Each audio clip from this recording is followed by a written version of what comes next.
back to Court Climbs. It is a very misty morning here at Lago Linda Campground. We're in the red for Rocktoberfest. The reason that we're staying over here instead of where we generally stay is because today we're climbing in the cathedral domain. It absolutely poured rain last night. Like, it was crazy amounts of water, so I think it's going to be overhung enough to climb, but I guess that we'll find out. And I'm really excited to go back because the last time that we were there was about a year ago. And when we were climbing, we could hardly climb like 5'9", 5'10" outdoors. And now we can climb a lot higher of grades. So I'm really excited. There's a couple of 5'10s that I definitely want to jump on and see how I do compared to last year. This is my friend Vivian. Hi.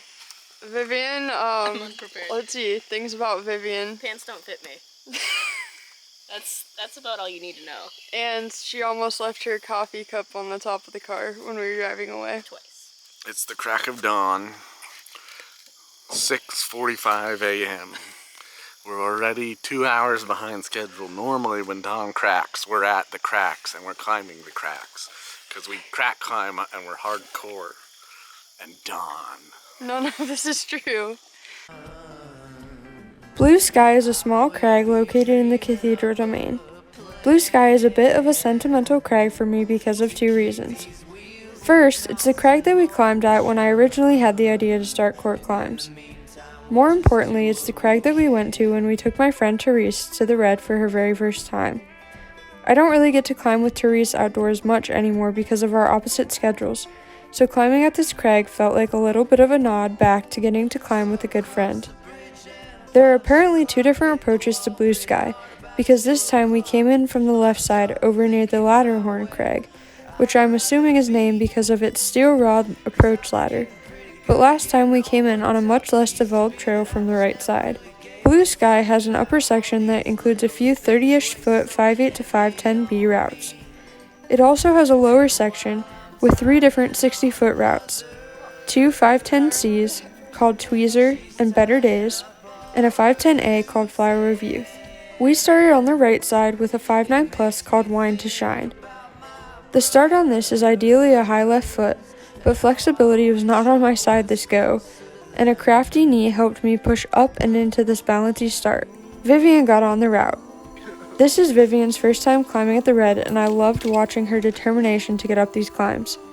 I think one of the best things you can do for yourself in climbing is to adapt an attitude that you will try anything, and Vivian definitely has that quality. Shout out to Viv for also teaching me how to use the settings on my camera instead of only shooting in auto mode. So this next route is a 5'10B, and we struggled. Might as well be called Revenge. It might as well be called Revenge because we struggled so badly last time with it. I'm not saying that we're not going to struggle badly with it this time, I'm just providing background details. The first attempt on 2 for 1 wasn't the cleanest at all, but I re-figured out the moves. At least swinging. I don't know exactly how. I would keep going if I knew where to go. I wish this was a little better, but oh well. Yeah. I mean, I didn't get it clean, but got way better. 6:42 in the morning. It's time for the final push from Camp 3 to the summit. There's a tiny weather window. Up until just this minute, it's been snowing and blizzarding. But now, we have clear-ish skies. After Jed's heroic weather window attempt, I tried the route one more time, taking twice. Saving it for next time, we moved on and knocked out some of the easier 5'8" climbs.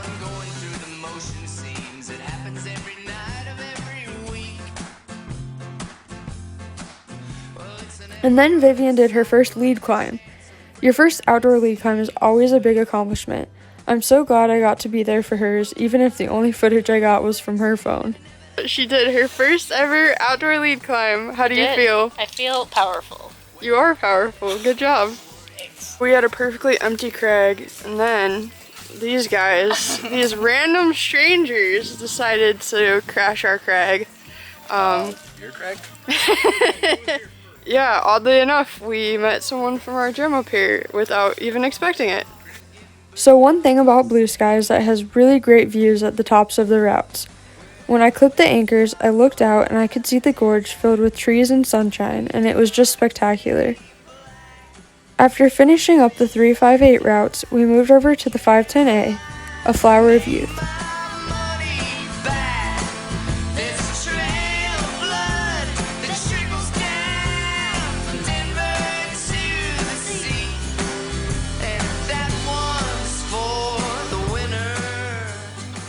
I managed to make it past this weird roof thing just fine and up the rest of the route.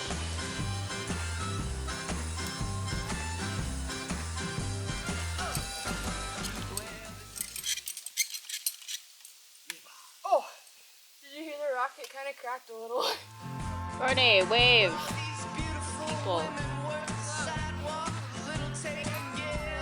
Vivian also tried her hand at the route and made the mantle through the weird part fine as well.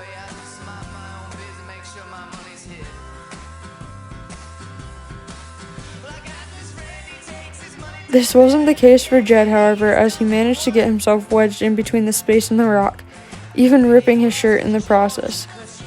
At the North Face, if you want to give Jed a replacement for his favorite t-shirt, I don't think he would refuse the offer.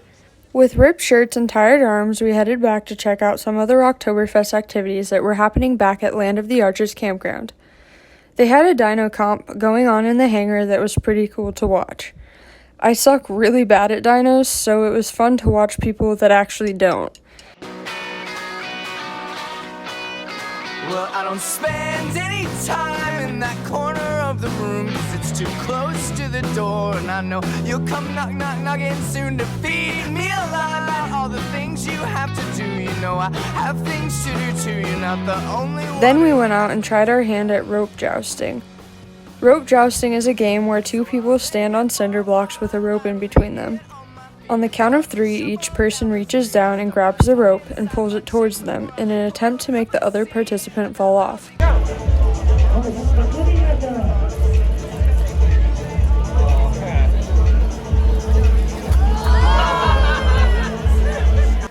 I was incredibly bad at rope jousting, but that didn't ruin the fun of it at all.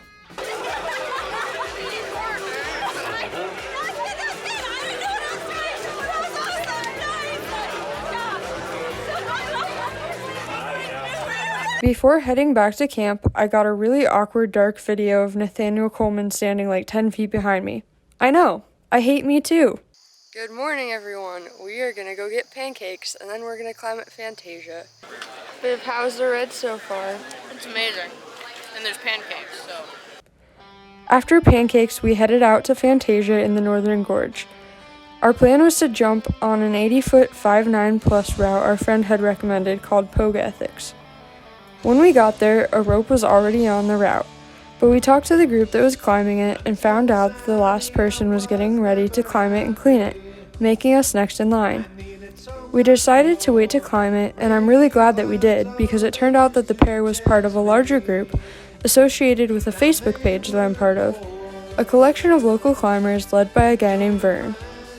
Vern and I met at Marne Road a while back, and it's been a blast being a part of his group, Vern's Vertical Adventures. It's always nice to unexpectedly run into people at the crag that you know. Look who we meet! Vern!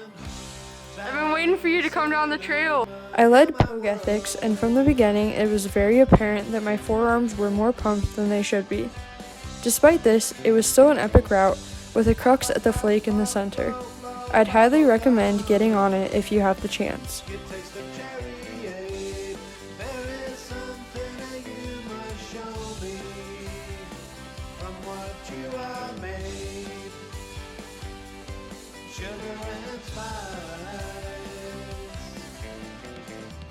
There's plenty more Red River Gorge footage to come, so if you're interested in that, subscribe so you don't miss it.